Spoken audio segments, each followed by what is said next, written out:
ACL टेयर और ACL surgery को लेके लोगों के दिमाग में काफी सारे मिथ होते हैं। आज हम इस वीडियो के माध्यम से कोशिश करेंगे इन सारे मिथ को साइंटिफिक तरीके से आंसर कर सके और कुछ क्लैरिटी ला सके।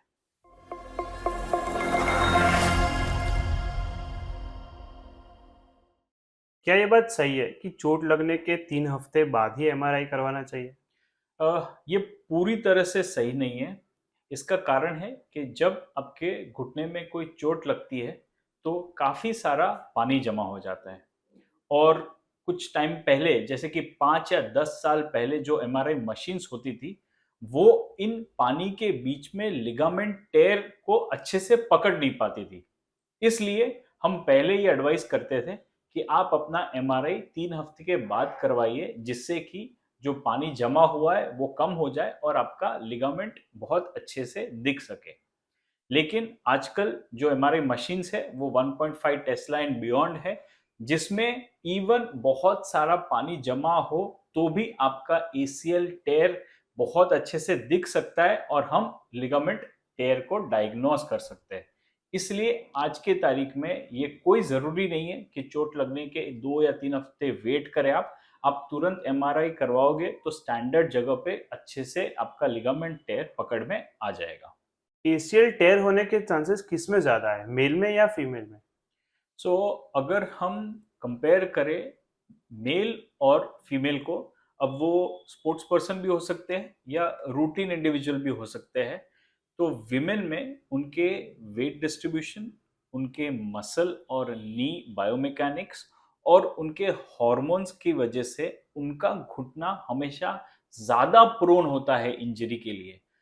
अगर वन ऑन वन कंपैरिजन हो कि एक विमेन है और एक मेल है, तो उसमें हमेशा विमेन में चांसेस ज़्यादा होते हैं इंजरी के लिए। इसलिए हमारे जो इंजरी प्रिवेंशन प्रोग्राम्स है वो भी फोकस ज़्यादा विमेन एथलीट्स पे और विमेन इंडिविजुअल पे करते हैं, क्योंकि वो इंजरी को ज़्यादा प्रोन होते हैं। क्या ऐसा होता है कि एसीएल टूटने के बाद अपने आप ही जुड़ जाता है? मे भी ऐसा हो सकता है और ये इसकी पॉसिबिलिटी तब है जब आपका जो टेयर है वो फीमर बोन जो बोलते हैं उसके इधर हुआ है और पार्शियल टेयर हुआ है।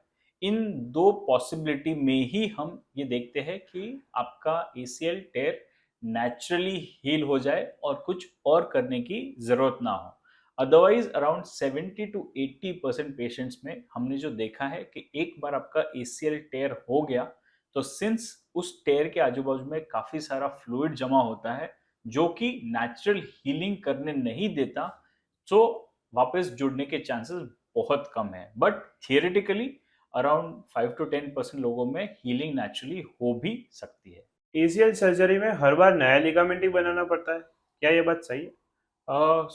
हर बार नहीं, कुछ केसेस जिसमें हम एसीएल रिपेयर भी कर सकते हैं।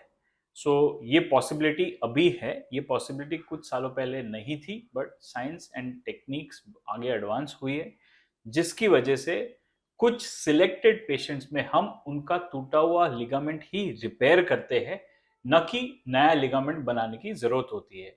बट ये डिपेंड होता है आपके एज पे, आपके टेयर का लोकेशन कहाँ पे है और आप कितनी जल्दी अपने सर्जन के पास गए हो।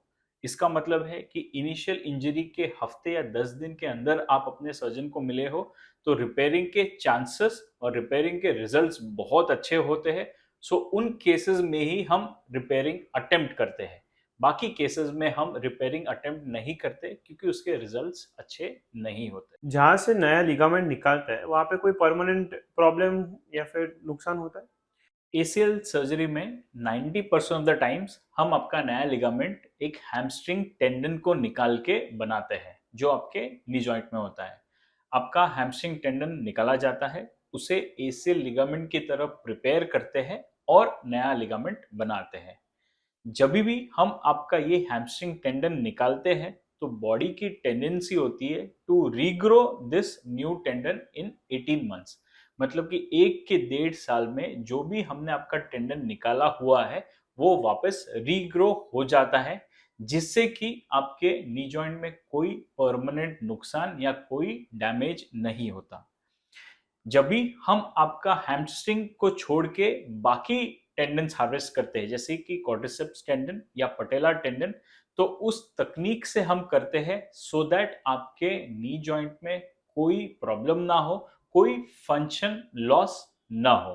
तो सर ये जब जैसे आपने बताया कि 18 मंथ्स में जो टेंडन है वो अपने आप रिग्रो हो जाता है, करेक्ट। तो 6 महीने में रिकवर पेशेंट हो जाएगा। उसके बाद जो 12 मतलब 1 साल का टाइम है, उसके उस टाइम पे वो कोई इश्यू आएगा लेग में, या फिर क्या उसका क्या? सो आपके नी जॉइंट में टोटल 3 हैमस्ट्रिंग टेंडन होते हैं। सो हम जब भी आपका एक टेंडन निकालते हैं तो हम तीनों टेंडन कभी नहीं निकालते। हम यूजुअली एक ही आपका हैमस्ट्रिंग टेंडन निकाल के उसको एसीएल की तरफ बना के फिक्स करते हैं।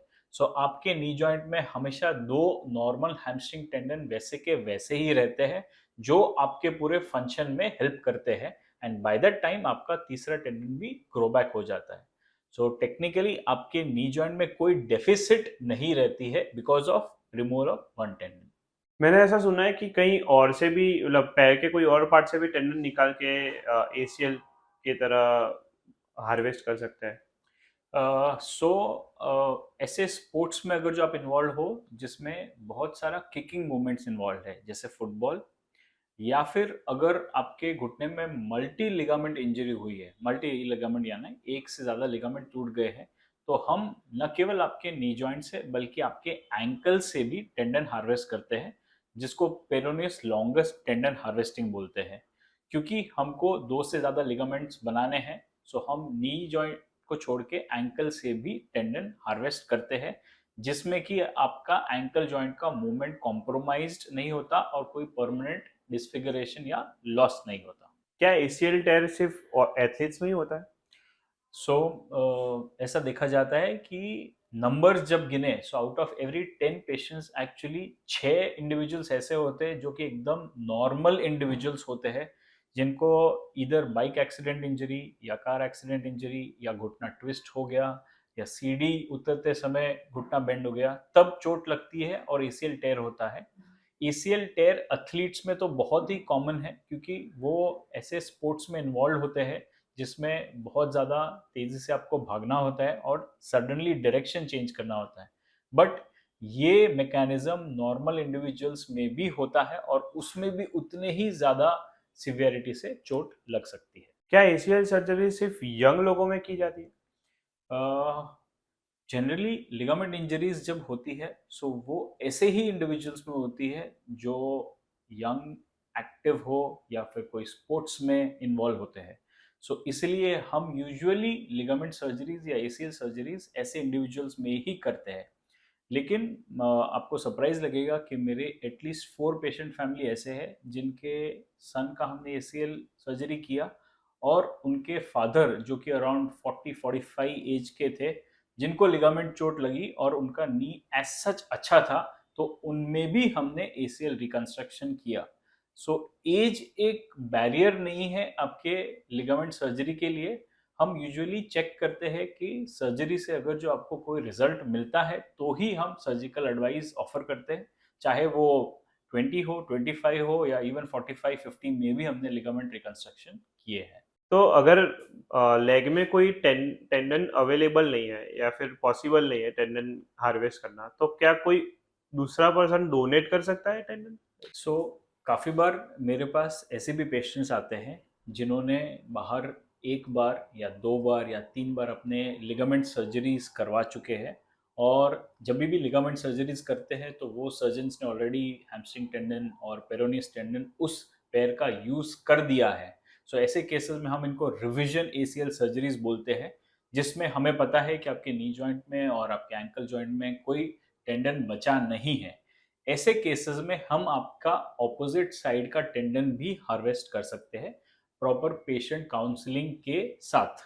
सो जब भी ऐसी जरूरत पड़े कि आपके मल्टीपल टेंडन्स हमको चाहिए, तो हम आपका दूसरा लेग भी यूज कर सकते हैं।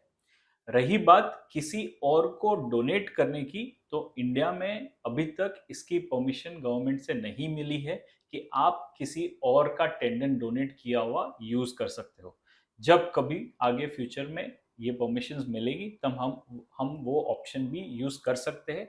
बाहर के कंट्रीज़ में जैसे यूनाइटेड स्टेट्स या कनाडा या यूरोप में इसकी परमिशन है, तो उधर ये पॉसिबिलिटी है। इंडिया में आज ये पॉसिबिलिटी नहीं है। फ्रेंड्स, आई होप काफ़ी सारे मिथ्स का हमने साइंटिफिक तरीके से क्लैरिटी दी, लेकिन और भी बहुत सारे मिथ है। सो उन सब मिथ्स को क्लियर करने के लिए हमारा फॉलो अप वीडियो ज़रूर देखिएगा।